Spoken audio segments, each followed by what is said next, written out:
School of ascension आप सभी को स्वागत करते हैं।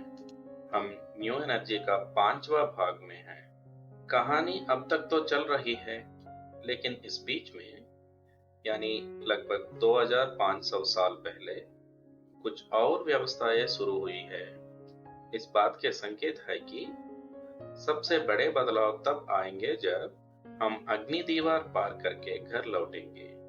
मनुष्य उन बड़े बदलावों का अकेले सामना नहीं कर सकता, इसीलिए माया के उस पार के लोगों ने सोचा कि अगर वे मदद कर सके तो अच्छा होगा।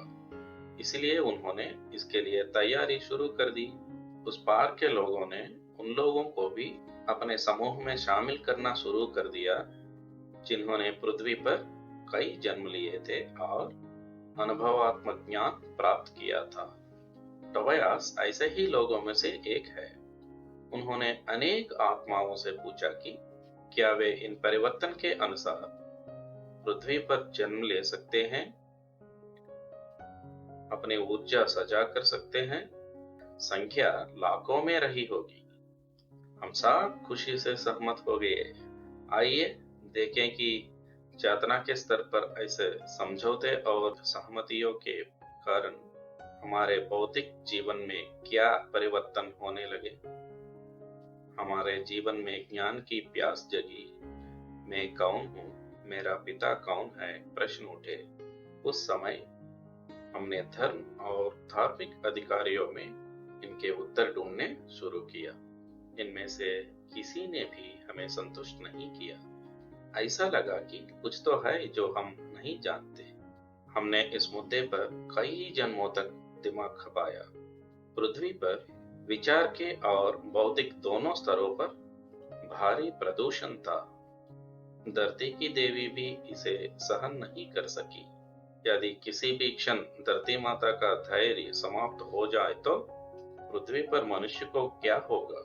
ये बात 1000 साल पहले ही समझ में आ गई थी कि ऐसा 1999 और 2000 के बीच हो सकता है। ये देखते ही उन्होंने हमसे 1000 साल पहले अपनी ऊर्जा पृथ्वी के साथ सजा करने को कहा।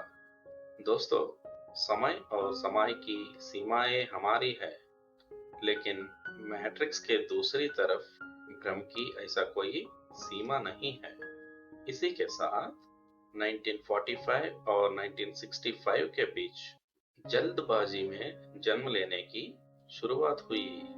हम प्रकाश कर्मियों यानी लाइट वर्कर्स ने पृथ्वी पर अपने ऊर्जा बनाए रखने और समय पर मदद पहुंचाने के लिए 3 दशकों में जन्म लेना शुरू किया, यानी 1940, 1950 और 1960 के दशकों में। युद्धों और बमों के कारण पृथ्वी पर ऊर्जा बहुत कम हो गई थी। जन्मों की यहाँ भीड़ बहुत बढ़ गई। जहाँ भी अवसर मिला, एक प्रसव में 4 या 6 लोग जन्म लेने लगे। इस वजह से पृथ्वी की जनसंख्या में भारी वृद्धि हुई। इस तरह ये सभी लोगों को लाइट वर्कर कहा जाता है। पृथ्वी के कुछ क्षेत्र दंगे से तबाह हो रहे हैं। जो लोग वहां नकारात्मक ऊर्जाओं को मुक्त करते हैं और उपचारात्मक प्रकाश ऊर्जा के साथ कार्य करते हैं, उन्हें लाइट वर्कर कहा जाता है। कुछ गिनतियों के अनुसार पृथ्वी पर 80 लाख लाइट वर्कर हैं। मित्रों, यहाँ एक बात समझनी जरूरी है। इन 80 लाख लोगों में से बहुत से लोग ये नहीं जानते हैं कि वे लाइट वर्कर हैं। चेतन कार्य अचेतन कार्य से कहीं अधिक शक्तिशाली है।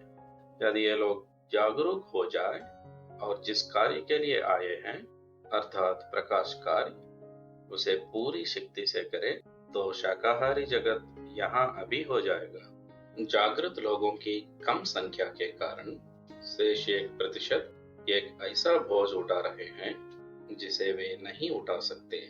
पृथ्वी पर स्थितियों को सुधारने और बाकी की देखभाल करने के लिए काम कर रहे हैं। और सभी लाइट वर्कर को जय हो। 1987 हमारे आध्यात्मिक विकास के लिए बहुत खास है।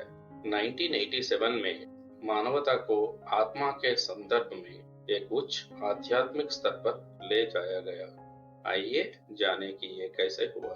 गैलेक्टिक फेडरेशन, जो हमारे ग्रह पृथ्वी, हमारे सौरमंडल और हमारे ब्रह्मांड की रक्षा करते हैं, उन्हें हम सभी के ऊर्जा माप लिए ताकि ये पता लगाया जा सके कि हम में अंधेरे प्रकाश का संतुलन क्या था। 1987 में उन्होंने हमसे पूछा, क्या हम सभी पृथ्वी की चेतना में बदलाव के लिए तैयार है? ये पूछने के पीछे एक बड़ी कहानी है। हमारी संकल्प स्वतंत्रता के कारण यदि भगवान हमारे पास आते हैं तो ही हम उसे चले जाने के लिए बोलेंगे। हमारे पास कितनी स्वतंत्रता है। हमने शुरुआत में अपनी चेतना पृथ्वी के साथ साझा की थी। ये दोनों चेतनाएं आपस में जुड़ी हुई है। अगर हम हाँ कहें तो पृथ्वी ऊपर उठेगी और उच्च कंपन स्तर पर पहुंच जाएगी। हम सबने हाँ कहा था। अगर हम हाँ नहीं कहते, चर्चा की कोई जरूरत नहीं है, क्योंकि उसके बाद की कहानी भी घटित हुई। धन्यवाद।